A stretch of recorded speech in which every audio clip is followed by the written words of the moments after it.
on that plate discs of different antibiotics at different concentrations, right? And then after a incubation period, they come back, they look for that zone of inhibition.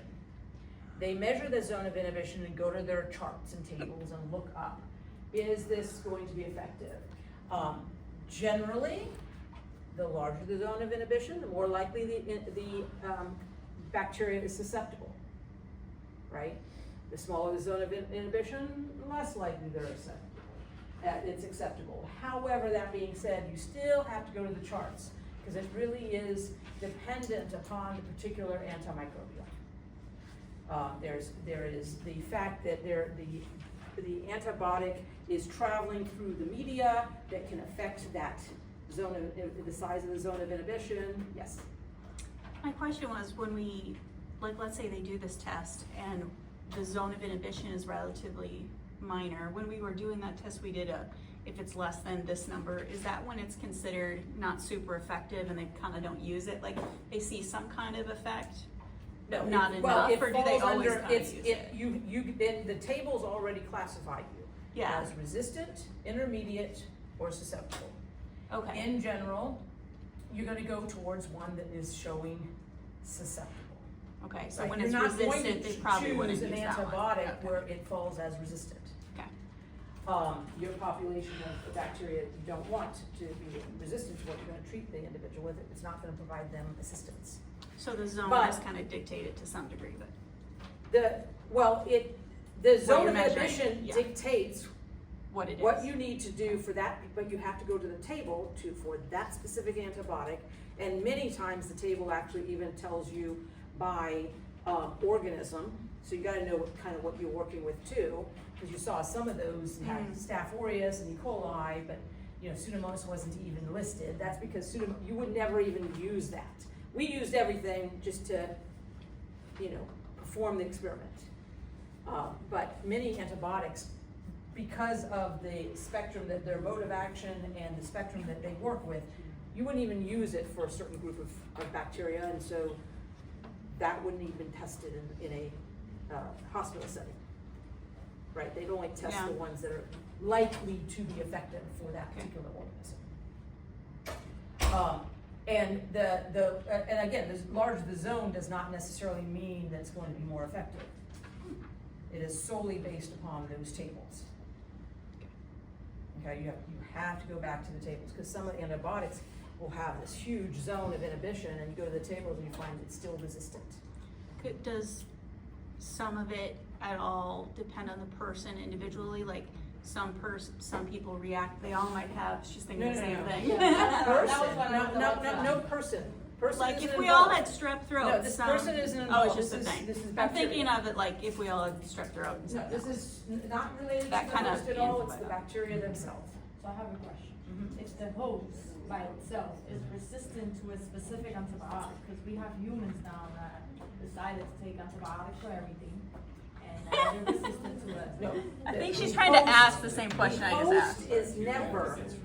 The host is not resistant. The bacteria that they walk around with might be, but they are not resistant. That So was my certain- question, 'cause yeah. most of your providers will be like, oh, you're resistant to this antibiotic and this antibiotic, because they have used it so often that I guess It their is not the microbia, they're bacteria, not it is normal not, microbia it is their normal microbial population that is resistant. that is resistant, not them. Okay. So like if we And- had both ear infections and she used amoxicillin and amoxicillin didn't work for me, it wouldn't have anything to do with that. It'd have to do with something else. It has nothing to do with you. Yeah, it has more to do with the bacteria that we It have. has only to do with the bacteria. That's what I was It has- trying to ask. yes. Thank That was you. my question too. Yeah. Nothing to do They with call you. it humans being resistant, but it's not. It's No. just a normal Who microbial. calls it humans being resistant? Nobody who knows anything about microbiology and how these things work says that.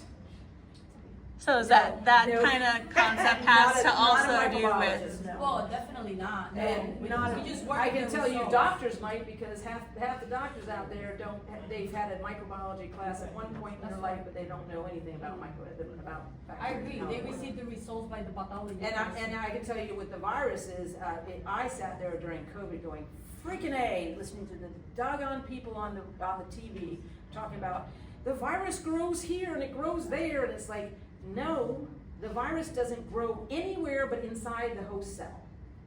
It exists, like it might exist for a period of time, X number of hours on the surface, on a fomite, like a doorknob, but it does not grow there, it exists there. Yes. So that's the terminology of people who don't know what they're talking about something, displaying an attitude of I know what I'm talking about. That's right. But no, it's not, where the host comes into play here with all of these is once you have tested these antibiotics, you're gonna have, say, a group of them where the bacteria is susceptible. Where the host comes into play is some antibiotics have more toxicity to kidneys. Well, I'm a kidney donor, I'm down to 1 kidney, right? You're probably not gonna And take that therefore, I medicine. would not take Yeah. that.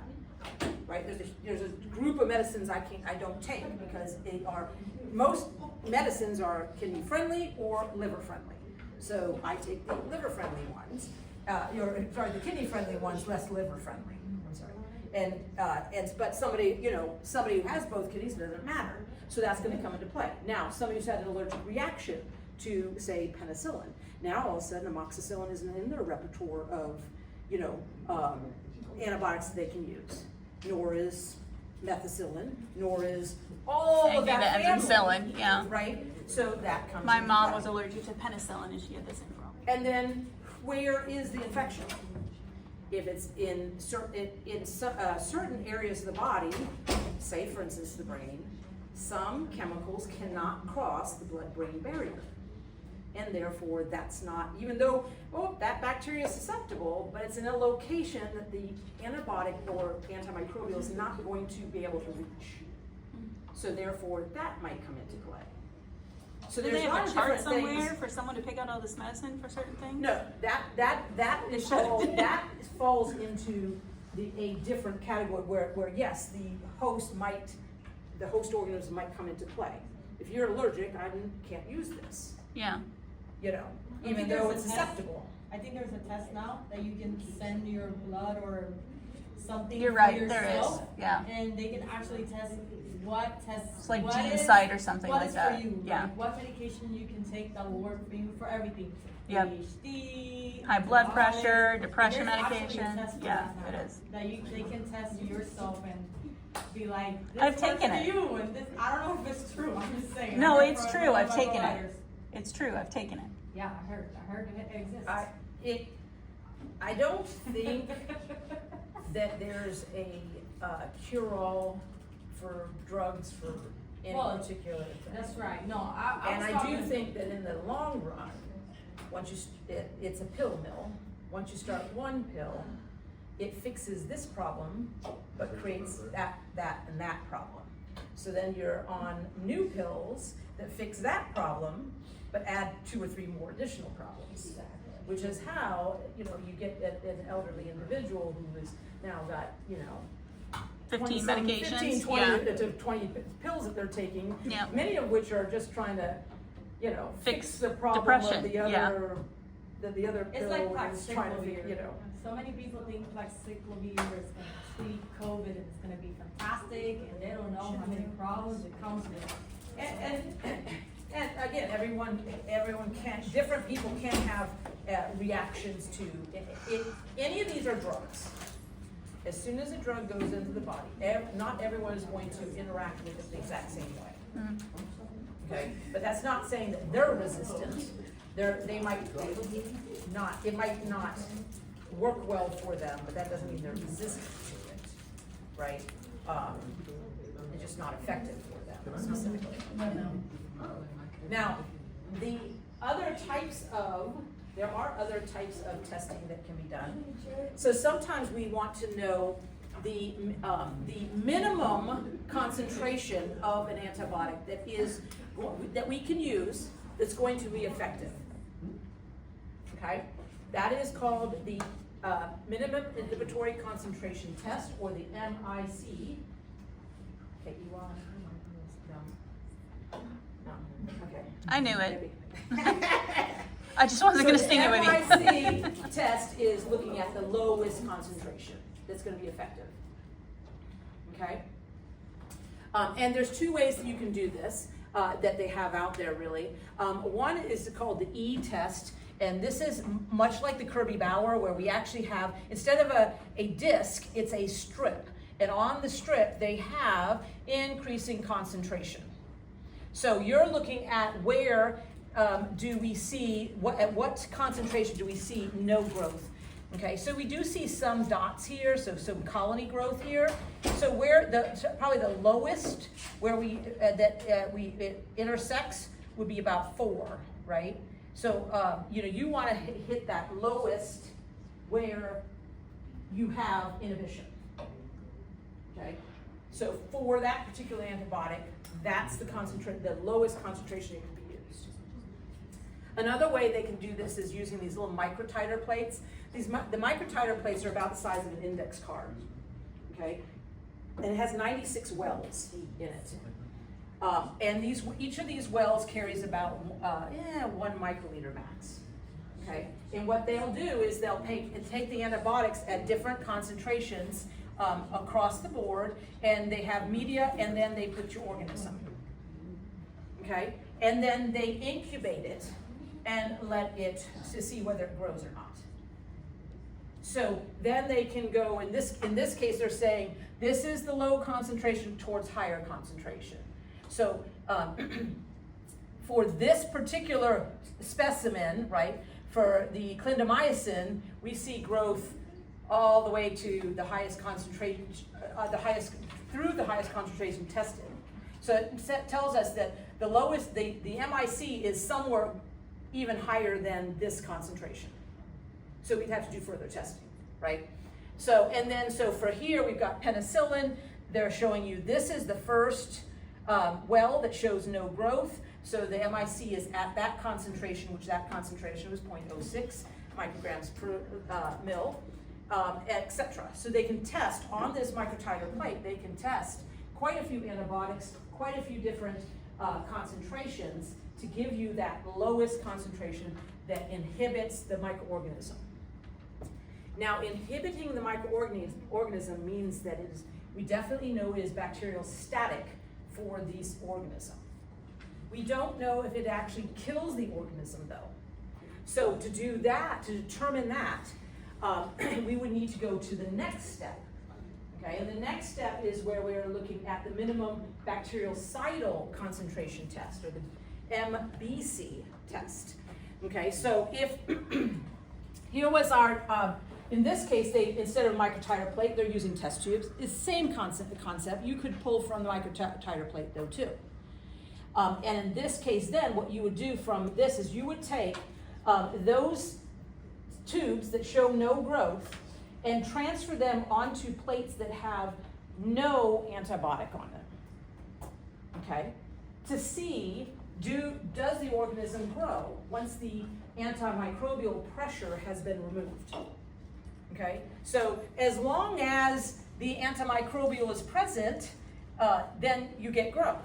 But when you take away the antimicrobial presence, get no growth, excuse me. When you take away the antimicrobial presence, in this example, 2 of the plates, you actually see growth. So while the antibiotic is there, you don't see growth. When the antibiotic is not there, you do see growth. That means these are bacterial static concentrations, not bactericidal concentrations, okay? In this particular experiment, the bactericidal concentration would be 4 micrograms per liter. That was the first concentration that showed no growth when the drug was present, and also no growth when you actually turned around and plated it on just general purpose media without antibiotic. Why would this be important? Well, depending upon the situation, we may want to actually kill the bacteria versus just inhibit it. Depending upon the disease state, the damage that's occurring in the body, or even the individual, whether they're immunosuppressed or not, right? If they're immunosuppressed, we might be choosing to go more bactericidal concentration. as compared to an inhibitory, because we just want to kill the bacteria, period. And if they have a suppressed immune system, their immune system doesn't have the ability to address the issue anyways. But for an individual who is generally healthy but now has gotten sick, right? Not immunosuppressed aside from the fact that they currently have an infection, most of the time in those cases, we just need to slow down the growth enough to give our body time to respond, right? If we slow down and therefore inhibit the bacterial growth, then our body has time to catch up with little to no increased damage to tissue and organs, and our body actually clears the infection. So it depends upon the situation as to which route we might actually want to go.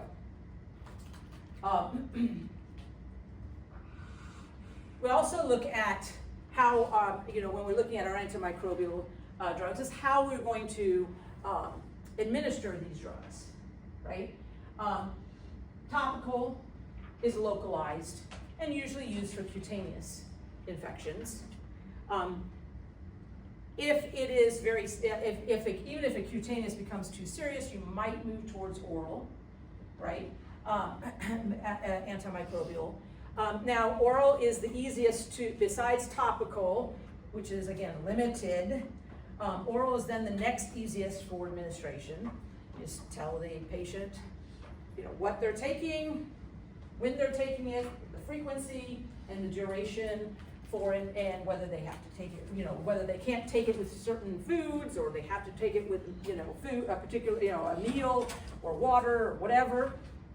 But when we look at it, when you administer it orally, generally it takes about an hour before it can be found circulating in the blood. Okay, because it's got to go through the digestive tract, be absorbed before it can get into the circulatory system. But once in the circulatory system, it can travel to wherever in the body that antibiotic is needed. Some disease states may require or some antibiotics, depending upon the antibiotic, may need to be administered intramuscularly or intravenously. Now, both of those are not as easy to train an individual to do, okay, and put that responsibility on the patient to do. Is it possible? Absolutely. But more likely you're going to be seeing that administered by a professional to take care of that. Now, if it is, you'll notice intramuscularly, okay, we see circulating in the blood, the levels increase faster, right? It gets to the blood a lot faster than, say, if you take it orally. And obviously, intravenously, you're going to see an immediate effect in the blood, the presence in the blood, because you've put it directly into the circulatory system. Okay? And then, of course, if you need high levels over an extended period of time, that's where you're talking about a continuous IV, right? In order to keep the levels at a particular state or concentration over an extended period of time. So those are all the things that are going to be taken into consideration when you are working with the different antibiotics. Now, safety and side effects. Antimicrobials are drugs, okay? They are drugs. They just happen to be a set of drugs that specifically treat infections caused by microorganisms. But as a drug, there can be toxic effects that can occur. So you can have many adverse reactions to a drug, and many of your drugs are going to can affect many different organs, right? So it's not necessarily limited to any particular. You've got nervous system, you've got the digestive system, sometimes disruptive for that. The circulatory, bone can be affected. It depends upon the particular drug. One of the biggest concerns that we are always worried about that is less planned for an outcome for toxicity would be an allergic reaction. Because that's really based upon the particular individual. Question, when I see the other picture, is that an allergic reaction or that's being toxic? To what? The pictures. These are toxicities. These are all toxicities. I'm gonna get to each of them in a moment. Okay. But they are toxicity examples. Allergies, of course, can be due to the drug itself in its administered state, or it could be due to breakdown products.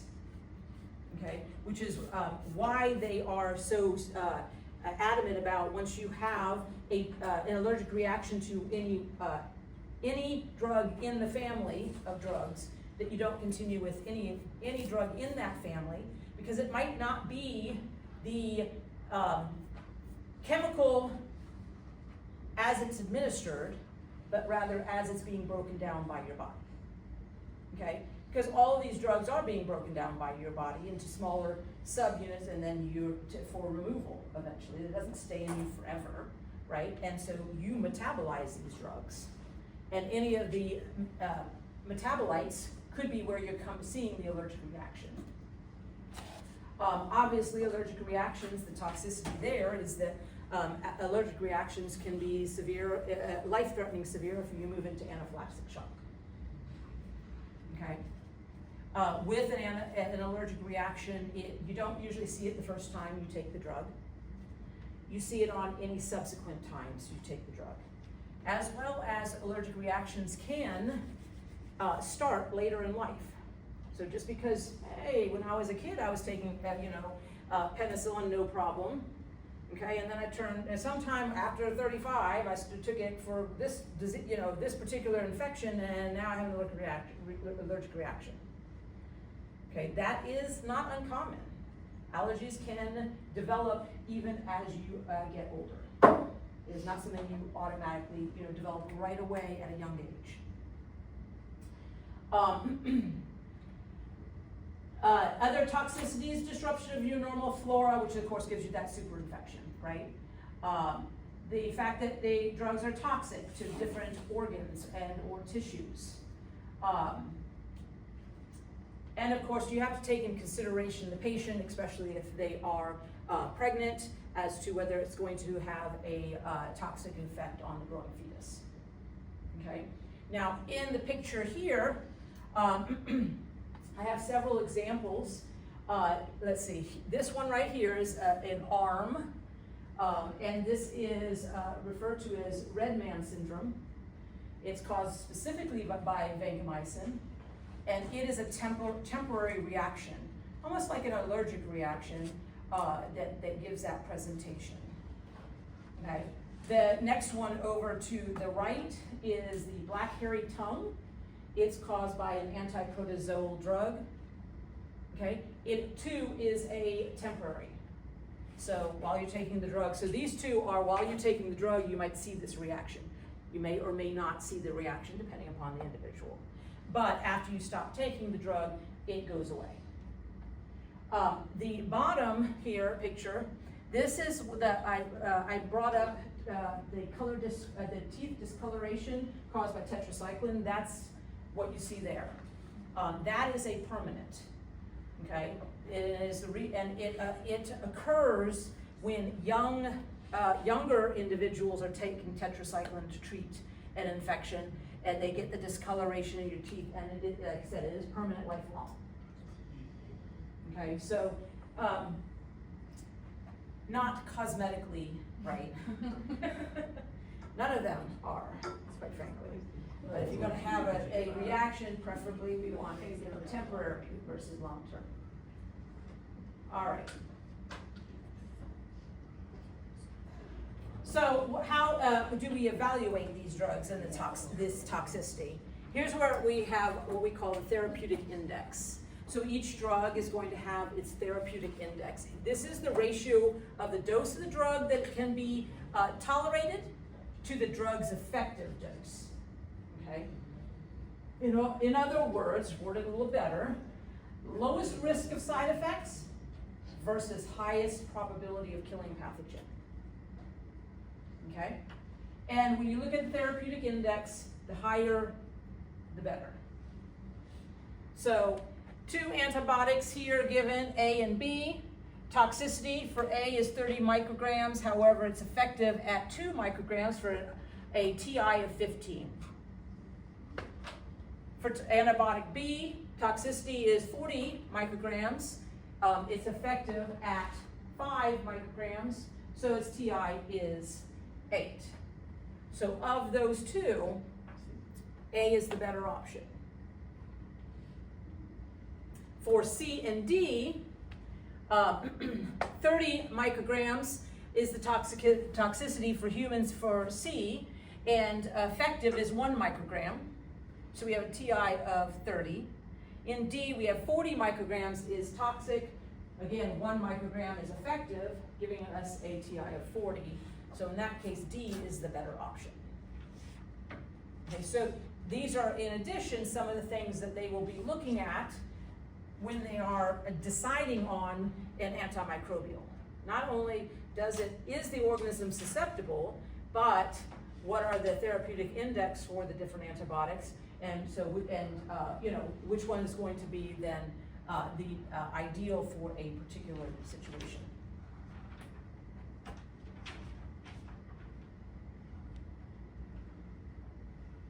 All right. We're getting close, right? No, we've got a couple more slides. All right, identify factors that lead to the development and spread of antimicrobial drug resistance.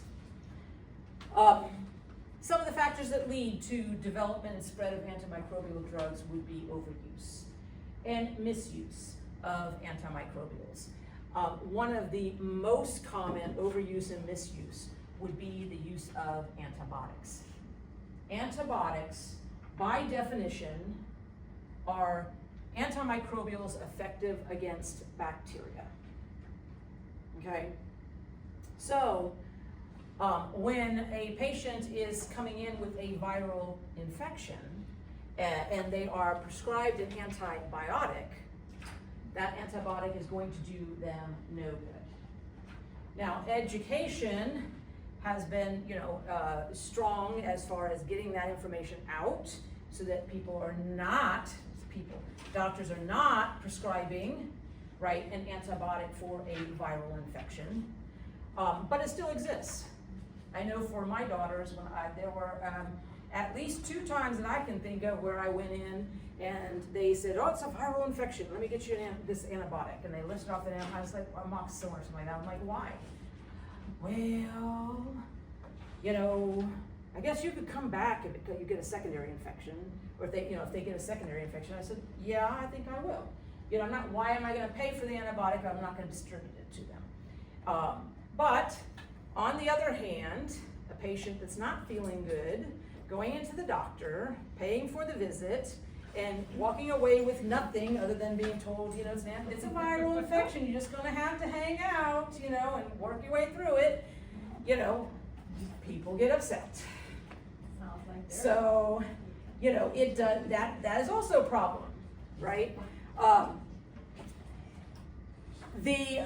Regardless, use of a antibiotic when they shouldn't be used is usually the biggest problem. Okay, inappropriate use of the antimicrobials. Okay, subtherapeutic dosing, patient non-compliance with the recommended course of treatment. Okay, it's not uncommon to to hear that I stopped taking the antibiotic. Well, because I don't like to take pills, right? I just don't. I can't keep up with it. And I won't lie to you, it's hard, especially when it's like 3 times a day, right? And you got a little kid who's got to get down their throat 3 times a day, and you're like, okay. And they're already running around feeling better, and they're 5 days later, but the antibiotic says 10 days, right? So you don't do the 10 days 3 times a day, right? that is subtherapeutic dosing and non-compliance. And what you're actually doing is promoting the microorganisms that are in your body to develop resistance, okay, to these antimicrobials. So that next time it's just not going to be effective for you. Okay, so because you feel better, all of your antibiotics, usually within 2 to 3 days of starting it, you should see a significant and feel a significant improvement. If you don't, you already should know you're taking the wrong antibiotic and get in touch with the doctor right away, right? But just because you're feeling a significant improvement does not mean you can stop the process. You still have to complete the dosage all the way to the end. Another we run into is, they don't complete the dosage and then they put it into the medicine cabinet, right? And then they, decide that they can diagnose themselves 3 or 4 months later, right? I'm feeling about the same way I did that time, right? And then they go to the medicine cabinet, look, I got an antibiotic right there. Or a year later, and they're going, oh, there's that antibiotic, and they start popping the pills, right? That's a problem, obviously. The initial problem was non-compliance to begin with. The secondary problem, of course, is that at some later point in time, it is a drug, they have expiration dates. More than likely, if you look at the expiration date, it's past the expiration date, and they're starting to take it again, right? Or if they're, and this comes to say, individuals, maybe elderly individuals who are on a fixed budget, they got a good buddy who's also sick at the same time, right? And so they split between and share the cost. You have to recognize and understand where they're coming from, and I do. It can get very expensive, but the outcome is far worse than if they go and make sure they see the doctor individually and make sure they're running and being compliant with the recommended course of treatment that is prescribed for that particular antimicrobial. Okay? Now, recognize the mechanisms of antimicrobial resistance. Well, there's actually many ways that antimicrobial, that microorganisms can develop resistance to antimicrobials. Naturally, the gram-negative organisms with that outer membrane have resistance anyways. But if they develop, say, a pump that is going to, as the antibiotic travels in, it pumps it right back out, right? If you've ever seen, or if you took general biology here, you saw something like that with the use of Congo red, that dye that it diffuses in, and the yeast cell pumps it back out, right? As fast as it comes in, it's pumping it right back out. So that's one mechanism that a bacteria can become resistant to an antimicrobial. So by slowing down or preventing entry into the cell, maybe, by it's blocking the particular transport proteins that might be used by that antimicrobial. By creating an enzyme that either destroys that antimicrobial or bonds to it so that it cannot then interact with its target. By altering the target site of that antimicrobial, such as I mentioned with the ribosomes, right? If that target site of the ribosome is altered a little bit, now all of a sudden that antimicrobial can't bind. The fact that bacteria join biofilms is one way that some bacteria become resistant to antimicrobials. As part of the biofilm, they are less susceptible. As part of the biofilm, maybe they don't produce peptidoglycan.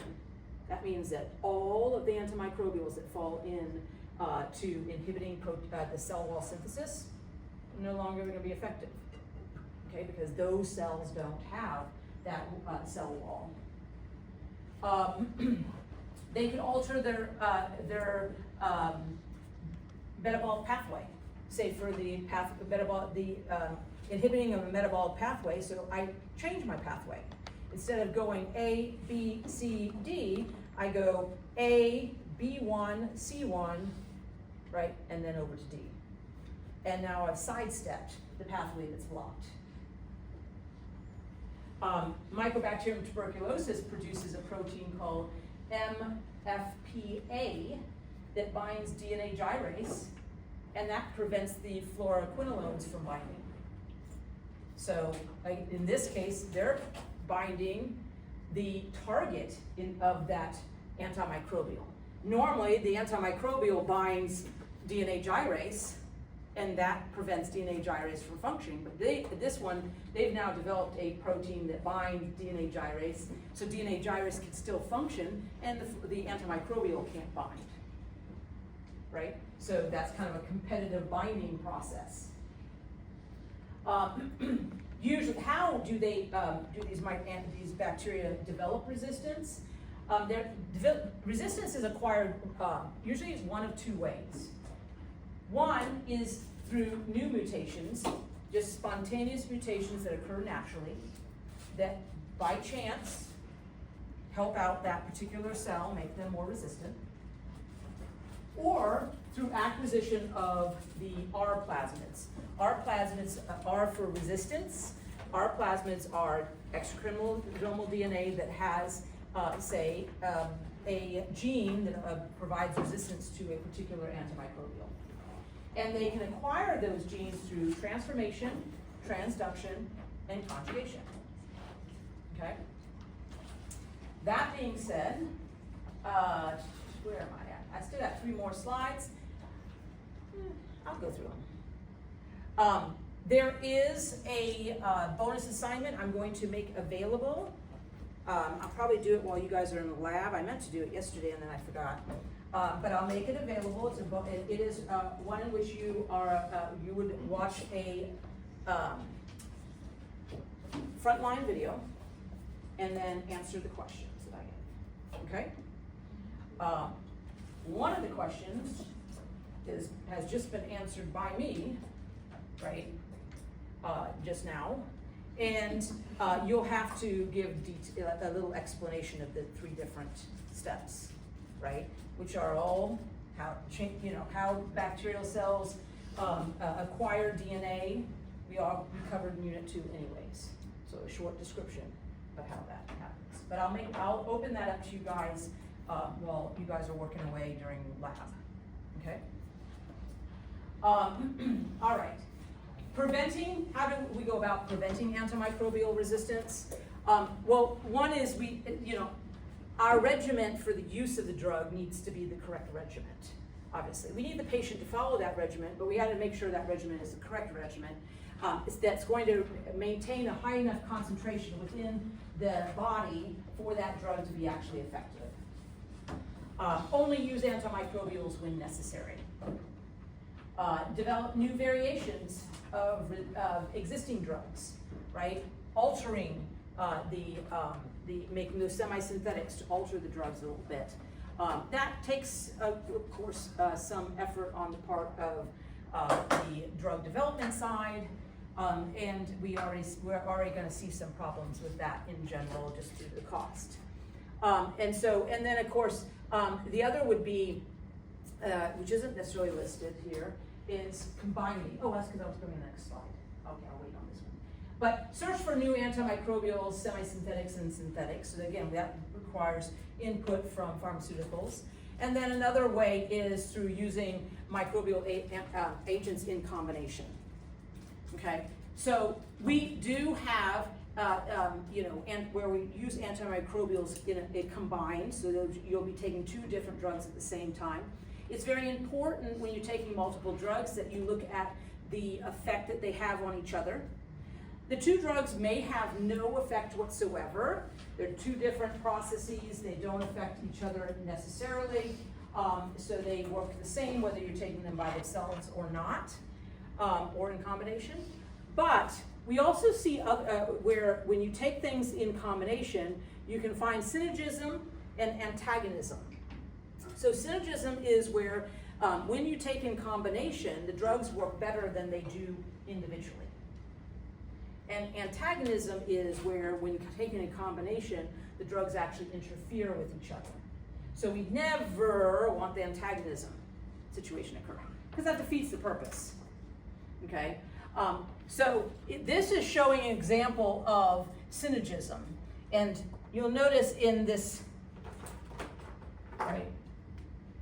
Notice that on this side, how close it is, right? So your zone of inhibition would have been really short, or really tight to that, not short, but tight to that disc.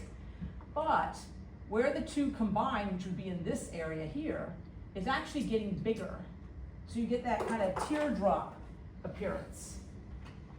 Okay, they refer to it kind of the keyhole appearance. That's demonstrating a synergistic relationship. When they're together, they're actually working better than they would individually. So this one, same thing. If I do individually, it would be like this, but notice it actually is wider. Okay, it's wider where the two are combined. So that's the synergistic application that we're seeing, which means that these two drugs are going to work together and are going to provide an extra benefit. And then the last, of course, would be challenges and opportunities in developing new antimicrobial drugs. Your book has a little information on this. I do have another assignment that I'll open up also, that's a bonus assignment that is in regards to, again, a frontline where they talk about the challenges and that they have. But in this case, some of the challenges, of course, right off the bat is that we are seeing increased antibiotic resistant organisms, okay? It's out there. So we need to address that. Developing antimicrobials, identifying and developing them is a lengthy process, right? Large amounts of money, a lot of testing goes into this, funding for this testing. And not necessarily, you don't necessarily have a definitive, yes, when you've spent all that money, you're gonna have something that's gonna bring you money back, okay? The other is really working, is trying to motivate pharmaceutical companies to put that investment and energy into designing and developing new antimicrobial drugs. There's not a lot of motivation, okay?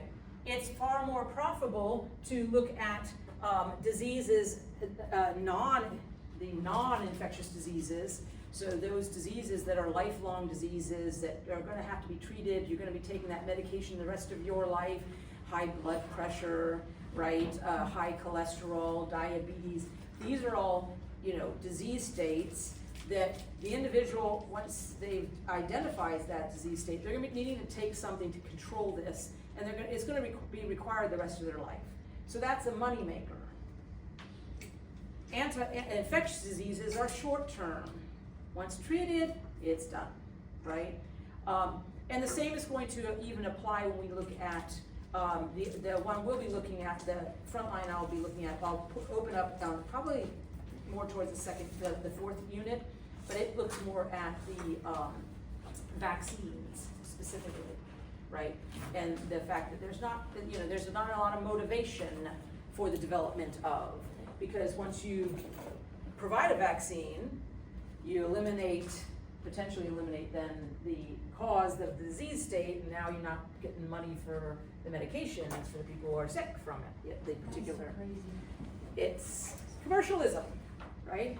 It's money-based. Now, what are opportunities out there? Well, opportunities that are existing is that they are seeing individuals looking at, instead of just the semi-synthetic drugs, they're looking for new antibiotics.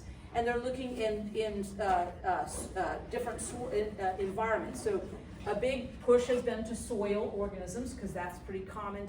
Many of our antibiotic producers are soil organisms. But they're also looking towards the water too. See if there's other microorganisms may be found in the water instead of the soil that produce antimicrobials. Targeting the means of resistance, okay? Obviously, obviously bacterial cells have the ability to target, so can we set up mechanisms to target they're targeting resistance to an antimicrobial, can we combat what they've produced, right, to target that resistance? And then federal funding programs are something that is, being provided in order to try to promote pharmaceutical companies. But there's weighing options on that, differing opinions on that too. You have a for-profit organization that's being funded to produce a product that will provide a profit for them, right? And so, these are all things that are opportunities and also challenges to be addressed. All right, that's the last of my slides for Module 9. Before you leave though, if you haven't gotten into Module 10, I wanted to make a statement in Module 10. The first reading is going to give you to Chapter 4. I only want you to read Chapter 4.1. There's a whole bunch of other sections to that chapter. You can read it if you want, but I'm not going into all that. So it's, if you start reading it going, then 4.1, just the first section, it's going to open you up to 4.1, just that section, not all the sections with that chapter, okay? All right, so we're at 7.